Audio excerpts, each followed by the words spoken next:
যখন অনুমোদন দেওয়া হয়েছিল এটা 1 বছরের জন্য দেওয়া হয়েছিল। গত বছর অলরেডি 10 মাস আগে সেটা শেষ হয়ে গিয়েছে এবং জেলা প্রশাসনের যেই কার্ডের মধ্যে লেখা ছিল সেই কার্ডে স্পষ্টভাবে লেখা ছিল যে কোনো সময় জেলা প্রশাসনের যে কোনো নির্দেশনা মানতে সেই কার্ডধারী কী থাকবে, অবগত বা শ্রদ্ধাশীল থাকবে। তাদেরকে যেহেতু সেই কার্ডধারীকে কয়েকবার অলরেডি বলা হয়েছে জেলা প্রশাসনের পক্ষ থেকে, আমি নির্বাহী ম্যাজিস্ট্রেট হিসাবে সেটা কয়েকবার অবগত করেছি, কয়েকবার বলেছি এবং তাদেরকে সুযোগও দিয়েছি এবং জেলা প্রশাসন সেই অধিকার কার্ড দেওয়ার মাধ্যমে সংরক্ষণ করেছিল।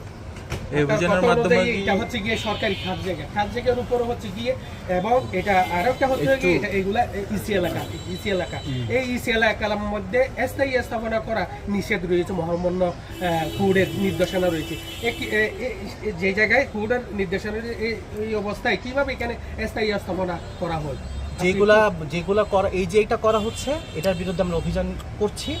আরো যেগুলো আছে সেগুলোর বিরুদ্ধে অভিযান চলমান। এই যে আপনার পিছনে স্থায়ী স্থাপনা, হ্যাঁ আমরা ধীরে ধীরে সবগুলোতে আমরা করব। আজকে থেকে শুরু করলাম। স্যার, এই উচ্ছেদ অভিযানের পর কি এটা বন্ধ করে দেওয়া হচ্ছে কিনা, বা কালকে থেকে আবার পাবলিক টয়লেটটি বন্ধ করে দেওয়া হবে? না, এটা বন্ধ করে দেওয়া হবে এবং ওনারা আমাদেরকে বলেছে সহযোগিতা করবে।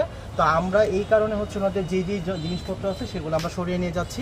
আশা করি ওনারা সহযোগিতা করবে এবং বাকিগুলো সরাতে সহযোগিতা করবে। এই উচ্ছেদ অভিযান থেকে অন্যান্য যারা দখলদার আছে তাদেরকে কি বার্তা দিতে চান? যারা অন্যান্য দখলদার আছে, যে বার্তা হচ্ছে যে কক্সবাজার জেলা প্রশাসন এইসব ব্যাপারে যথেষ্ট সতর্ক আছে এবং ওনাদেরকে বলবো ওনারা যেন কক্সবাজার জেলা প্রশাসনকে সহযোগিতা করে এবং ওনাদের যে সকল স্থাপনা আছে সেগুলো নিজ থেকে সরিয়ে নেওয়া যায়, নয়তো জেলা প্রশাসন যে কোনো সময় অভিযান পরিচালনা করতে পারে।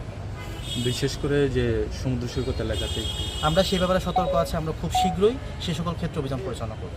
ধন্যবাদ।